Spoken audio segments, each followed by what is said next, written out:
Good afternoon after this very nice lunch, and thank you Jonas for the invitation. Thank you also Bach, Maria Yelayova, Matteo Lucchetti for hosting this event, and thank you for Sheila and Mert for being here today for the discussion. The topic of this panel will be slightly different from the one before, and I think maybe addressing sometimes slightly less urgent topic will be maybe more speculative. We will see the topic are very urgent, but the way we will talk about it will be maybe a little bit more speculative than the one we had previously. Also, I'm not really a speaker. I'm not used to speak in front of an audience, and I will talk from the perspective of my practice. I'm a practitioner, and my background is in. So as Jonas was saying, I'm curator. I'm coming from theater. I was stage director like for a few years. I also did sound art. I was curating sound art, and I also belong to a field that I would call institutional experimentation, if we can call it. And I think Bach is a good example of what could be an institutional experimentation. And basically, I'm interested in how people think together, and especially in about social issues. And so I've been creating assemblies for something like 15 years, and so now I run an organization called Council that is dedicated to this practice. So I'm starting always from one issue. I never start from the practice of an artist. I always work from an issue that is usually a social issue or concern. If you know the work of John Dewey, it's this kind of concept. And then I try to build an inclusive infrastructure that is specific to the way the issue is politically represented. So we will talk a lot about, I think, forms and practice of assembly today, also in the conversation, I think. I will show you some examples of two examples of assembly I was working on that would be useful then in the conversation. So this one is not about non-humans, but we'll see later why I'm talking about it, maybe in the conversation. So it's an image of the project we organized with sound artist Tara Katoui for Bergen Assembly in 2016. So the project started in 2013. It was an inquiry on the diversity of hearing knowledge, and it was especially related to the knowledge of deaf and hard of hearing people. And so we worked with we have been working for like more than 5 years with deaf and hard of hearing people on the conception of situation where the hearing norms of what we call cochleonormativity would be troubled. And so for this project, we opened an unoccupied swimming pool and turned it into a temporary hearing center with movie theater exhibition. There was an archive of tactile sound. There was sonic exercise, and the central piece of the project was this sound instrument that we were conceiving with deaf and hard of hearing.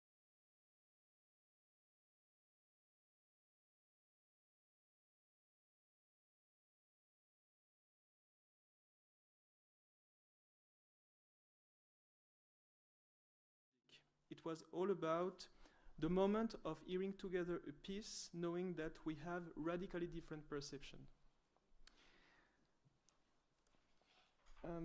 Another project that is maybe closer to the topic of today is it was a collaboration with Mobile Academy in Berlin, and it was about sharing exercises for human and non-human to measure, understand, and survive in the Anthropocene.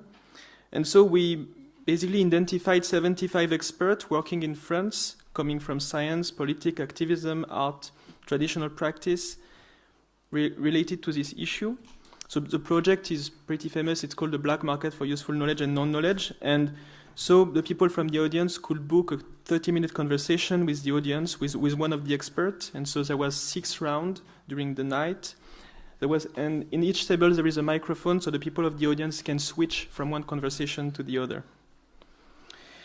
And so it produced like, you see, there is no situation when someone is speaking in front of the audience. It's only conversation, and it's produced a kind of map of the various knowledge and practice involved regarding one issue.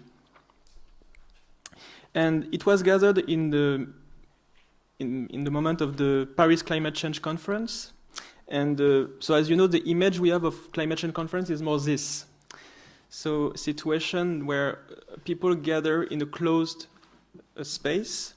And we were using the Musée de l'Homme in Paris to host the event. And so this museum was very important because it hosted many French, the most important French ethnographer and sociologists for like decades. And it was about to reopen. And so we used this project as a kind of Trojan horse to share our hope for the role of this museum in the current debates about anthropocentrism. So the first time I worked with the notion of non-human, it was in 2009, and I was working in another assembly with an artist called Kobe Matisse, his name is called Agency, also is from a Belgian artist.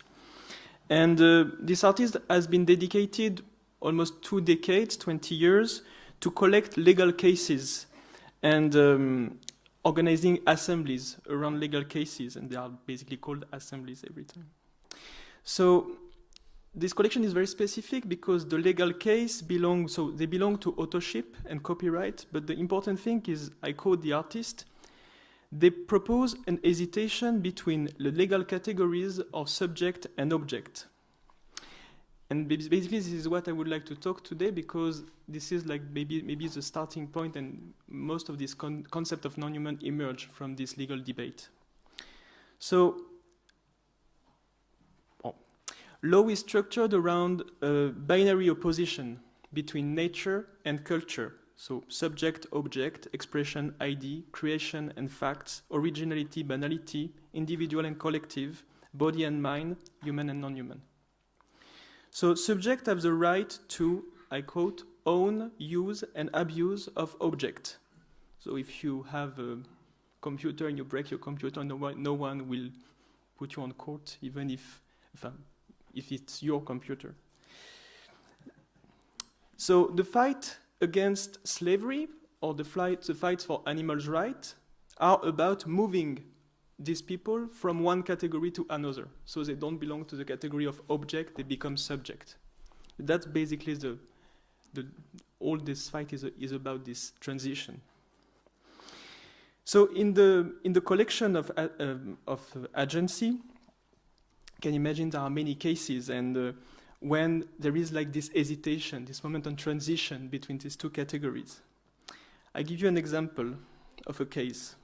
So it was about a performance involving an elephant which was smoking a cigar, and the court was between 2 circus, because there was this number with the elephant smoking a cigar in one circus, but in another circus there was the same case. So don't ask me why, but the circus was attacking the other circus because of infringement of the elephant's moral right. So the judge has the difficult task to decide if the elephant was an author or not. So in other words, if the elephant was a subject or an object. And when you go to the case and when you read the case, you can imagine all the proof that people bring, coming from biology, from philosophy, from many things. The more you go in the case and the more you realize, you begin to hesitate that it is not so obvious that this elephant is, an elephant, an object, a legal object, I will say, legally. And at the end of the case, the judge decide, of course, as you can expect, not to give to the elephant the status of legal subject. But the reason is very interesting. He said that the consequence will be too important for law. So, just that's how I began to know about this story of non-human. So, of course, there are many legal experiments happening now where non-human are leaving this status of legal object, or where we try as much as we can to do this. There are many of them are happening now in Canada, Australia, and Brazil that are because of dialogue with indigenous community who don't have basically the same way to look at ownership, to look at what we call an object and what we call nature. I think Shelai Sheikh will talk a little bit about it in her talk, and we will then have a conversation about it. One of the most important cases, I think, was has been analyzed by Paulo Tavares and Adrian Lahoud, and it was about this the Ecuadorian constitution that in 2008 recognized nature as a subject of right, basically. And it was used by NGO and activists to prosecute BP for one of the most important ecological disasters that happened in 2010 in the Gulf of Mexico. So, as you see, non-human assembly is partly speculative, but it is also what we call a legal experiment. It is actually happening in many countries. Something important to understand that we don't know, and we will never know, if non-human want to be represented. And also, something for Jonas, and also something that I discovered recently, assembly is not a universal practice. If we look, for example, at Philippe Descolat's work, Philippe Descolat is an important anthropologist, French anthropologist, who studies stateless community for years. He showed that animist community in Amazonia and Siberia have another tradition of political agreement. They refuse to assemble. Also, the attempt we have now to break this nature-culture divide, it has a lot of consequences, the definition of nature and culture, which is the core of the modern Western society. So when we talk about non-human, this hesitation between nature and culture appears, and I think that through this discussion, all of this collective discussion we have when we talk about non-human, it's a collective effort to find a language to this alternative to this nature-culture device. But this language that is not yet there. Also, breaking this, maybe I can go back to the, because it's no longer about this case. What happened? Okay, non-humans are here. Some people say, for example, that ghosts are non-human. There are some discussion about it. So, also, breaking the nature-culture divide doesn't mean, I think, something I would like to say, that it doesn't mean to unify human and non-human. So, first, it is not about including human, human into the natural order. I think it is naive, and I think it is even dangerous to consider the so-called natural order as a unity. Natural order has been used by industry to see nature as an unlimited resources that is not that affected by human activity.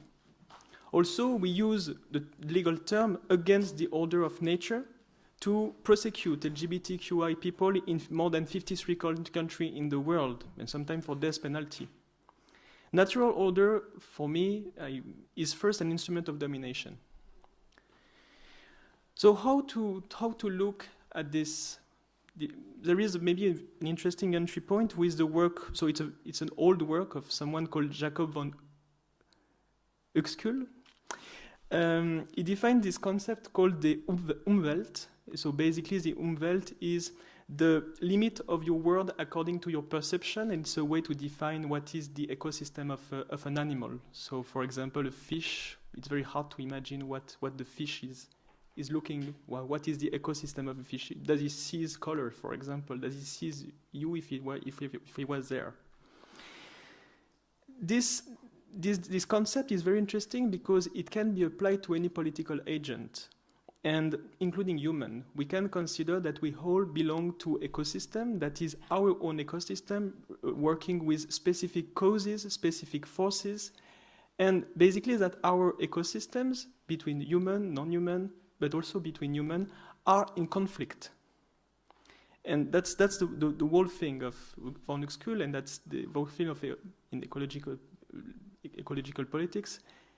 The ecosystem are in conflicts and they don't unify. That's the core of this. So instead of looking to unify human and non-human, I think a good ecological government is about a continuous work to maintain the peace in a situation where the conflict is the norm. 1 minute. Okay, I'm about to stop. So, my concern for non-human assembly is not driven by the desire of unification or to find once more an original unity with the so-called nature. I'm thinking of how the recognition of non-human as political agent could improve a good government. So, a good government brings peace to conflict between political agents. For centuries, we have been considering humans as weak in front of the immensity of nature. Nature was nothing more than unlimited resources. But the various ecological crises prove the contrary. Humans are very strong, and we have been at war against nature for 2 centuries. So it is urgent to fully recognize non-human as political agent. But how to listen to non-human? How to assemble with non-human? Do humans speak on their behalf? Do they speak for them? Do they speak with them? Do they speak next to them? Are humans acting as translator, as diplomat, as mediator? How non-human assembly could change the power relation between humans? Or would it change also the anthroposophic form of the assembly itself? So that's maybe some question I will leave for the conversation later, but that I'm confronted with when I have to talk about the non-human assembly. So today we have 2 speakers who will talk about it and many other things, I think. So, Sheila Sheikh. Sheila Sheikh, she teaches at Goldsmiths University in London, and she convenes the MA Postcolonial Culture and Global Policy and the PhD Cultural Study program. So her current research focuses on colonialism, botany, and the politics of planting. And she is co-editing with Rose Gray a special issue of third text entitled The Wretched, impossible for a French to say this, I'm sorry. Wretched, okay.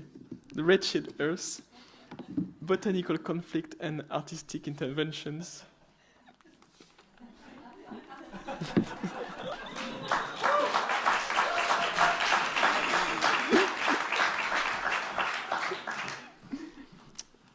Then Merv Bedir, who is co-founder of Land plus Civilization Composition. She's a PhD candidate at the Faculty of Architecture and the Built Environment at Delft University of Technology. And she's a member of Matba Futfak, Translational Women's Collective in Gaziantep, founding member of the Center of Special Justice in Istanbul. And she's part of Future Plus Informal Academy, an independent school for urbanism and art in Shenzhen. And her first book, Vocabulary of Hospitality, is forthcoming in 2006.